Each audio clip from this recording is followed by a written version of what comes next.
Welcome to this Windows and Computer channel, and this is the Tech News Update. We are Tuesday, July the 31st, 2018, and today in our Tech News Update, we have Google that is kind of hitting hard at the PC market in general.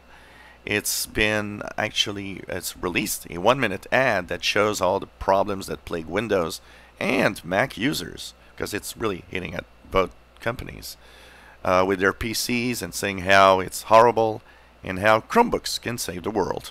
So basically, it's the first time that Google really takes a hard hit at the PC market and tries to it's trying to get more aggressive in having you buy a Chromebook, because apparently it can do everything you want and do it well. Mozilla is looking to a way to modernize and change its branding, and of course you can help out. The Firefox logo, which just stayed relatively the same, even though they had some little touches on it.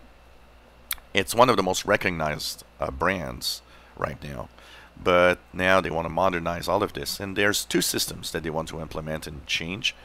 You can help out. Go to the Mozilla website and leave feedback on which ones you like or don't like, or maybe even leave feedback on, if you like one, what you would also change on it. And so Mozilla just wants you to help them out, choose what would be the best.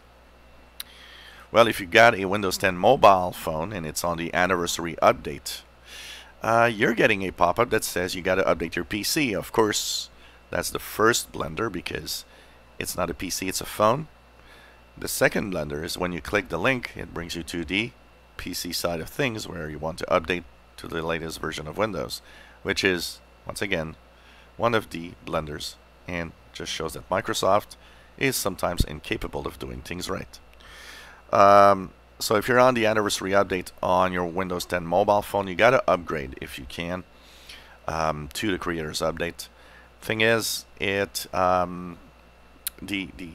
support for anniversary update on mobile is stopping on October of this year, and you'll have to do it manually and go into the mobile side of Microsoft's site to do it manually, because obviously even Microsoft cannot do things right.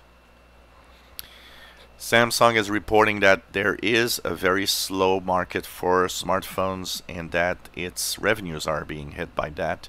It says its S9 phones are not selling very well right now, and it's very simple.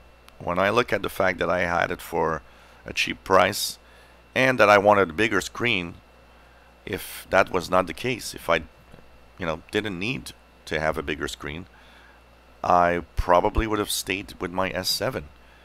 And imagine, the S7 is 2 years old and it's still so powerful that actually it works great, and you don't really need to change that. So kind of interesting to see, but these smartphones now are so powerful, there's no need to change as often, and unless you have some really amazing feature, I don't think you want to move on. Nvidia has announced that it will be at Gamescom next month, and it will announce and promises huge surprises. Of course, after many leaks and many little information that we've seen here and there, it seems that Nvidia will be, of course, rolling out its new generations of graphics cards, including very high-end and very expensive new graphics cards that, probably a lot of gamers will love to have. OneDrive for Windows is being updated, and of course it's rolling out right now. So once you get the update, what it promises: easier to use interface, easier to use OneDrive, and also better battery life on mobile devices. It's rolling out, and you can force it if you want, and it's available for Windows 10. I will be taking a look at that probably this week, so we'll talk about it a little more. Well, some analysts are saying that the Sony mobile business is pretty much dead. It seems that the sales of the Sony smartphones are so slow and shrinking so fast that probably that division will at some point disappear. And it is a very competitive market, and it's very difficult to make your place in the smartphone market. So maybe we'll have one less player at some point. So what is the ratio of Windows 10 versus Windows 7 PCs on the business side? So we have some hints. Microsoft at Inspire hinted and gave numbers.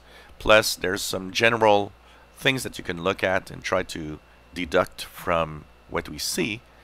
And it would seem that, according to calculations, Windows 10 now powers more business computers than Windows 7. But the problem is by a very, very small margin. And that would be something like 200 million PCs versus 184 million PCs. We are, less than a year and a half towards the end of Windows 7 support. So it's interesting to see that it still dominates largely, and it's quite interesting what's going to happen in the next year. What will happen with that? You want to make a little bit of cash? Well, get yourself an HP connected printer, like a Wi-Fi printer or whatever, network printer of some sort, and try to hack into it. Basically, HP says it will pay up to $10,000 for hacks that are successful, that you can demonstrate. And of course, the idea behind this is to make sure that the next generation of printers will be impossible to hack into. So if you feel like it, why not try to hack your printer? A study is saying that the US broadband internet services from the big telecoms are simply not better. There is a big problem in the deployment in rural areas. And that study says maybe we should force these big companies like Verizon, AT&T, Comcast, and so on to invest in rural areas. They say that even though they talk about fiber, they say that unless there's competition or unless it's going to pay off, they're not rolling out fiber. They're staying with old technologies. And that's got to change. So it's interesting to see the overall look of what's happening in the broadband services there. This was the Tech News Update for Tuesday, July the 31st, 2018. If you enjoy our videos, please subscribe, give us thumbs up. Thank you for watching.